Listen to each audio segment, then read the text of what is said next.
Hey everybody, it's Chris, and today we're looking at the Westside Disc Bear prototype. This is a Fairway driver. It's a 1.9 centimeter rim. It's got a pretty comfortable grip. With that rim width, I was really curious where this disc was going to slot stability-wise and speed-wise. So my instant thought was to try and initially compare it to an Evader. So you're going to see a lot of discs in this review. My initial comparison was going to be Evader or Explorer. So both of those are going to show up. And then after a little bit of actual testing, I also added in the Escape, which didn't show much, and then mostly the Stag and the SPZ3, which are very similar discs. They're more reminiscent of the old run of Escapes, the more overstable versions of Escape. And what I found was this disc actually seemed to slot in between those two styles of discs. It wasn't quite as understable as a Stag, so a little more stability than a Stag, but it also wasn't as stable as an Explorer or an Evader. So what I was getting out of it, and you're going to see in this video, when I really threw it hard, was a really nice throw that might turn over just a touch, but also faded or finished flat.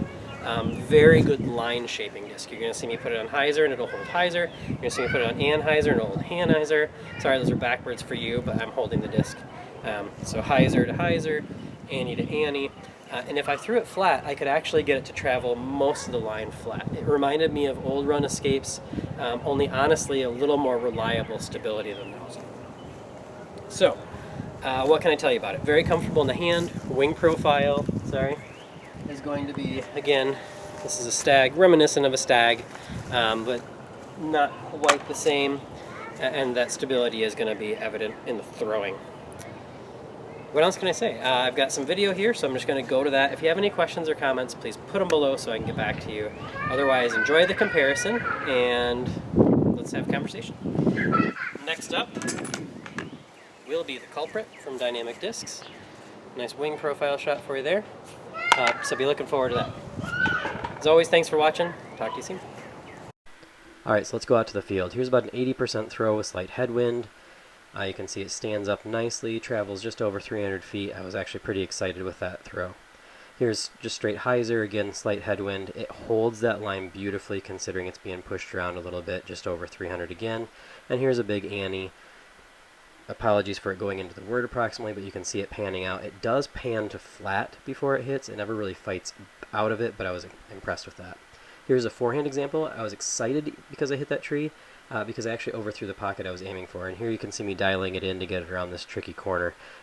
Forehand-wise, this disc actually threw very nicely for me. The stability just fit my style well. So let's compare it to an Evader. I'm not going to include the Explorer because they're pretty similar, but you can see this is with, again, a bit of wind. You can see the Evader never flipped up to flat, whereas the Bear flattened out and turned just a touch. And that was the stability difference. The Bear just isn't as stable as an Evader or an Explorer. Here's with a headwind again.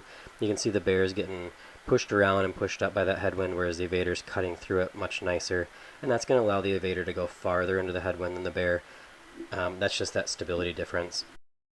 Here I'm going to put both discs on hyzer. I did throw the Bear a little bit higher, but you can see again the Evader is just going to knife through the wind a little bit sharper, a little bit cleaner. But the Bear does travel well considering the wind that is hitting it. I was actually very impressed again with that, but it's just not the same stability as an Evader. However, this is a prototype Evader, and actually when I was throwing the Bear, this is the disc I thought of a lot. This is my more broken in Proto-Lucid that's hit some more trees, that wasn't quite as overstable as some of the stock runs to begin with, and actually those two flights were pretty similar for me. Now we're going to take a step down in stability and look at the Escape. You're going to see the Escape was thrown on a more exaggerated hyzer angle, which allows it to drift farther left overall, but the Bear, which stood up flat, still fades left pretty reasonably. Here's the Stag. You're going to see both of these discs, again with a slight headwind, stand up. Both just start to drift right, but where the Bear flattens out and ends up at center, the Stag keeps drifting right.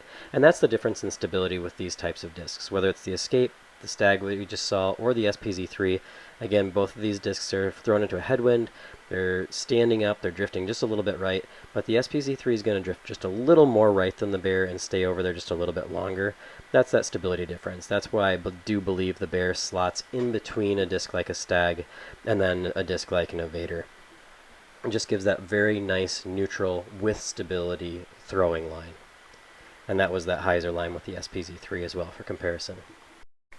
To wrap up, the Westside Discs Bear is a 1.9 centimeter fairway driver.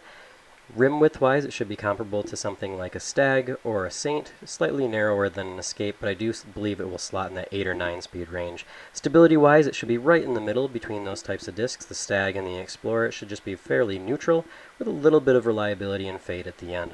Great for new players and experienced players alike. If you like this video or found it informative, please feel free to like it, share it, or even subscribe to the channel. And as always, thanks for watching.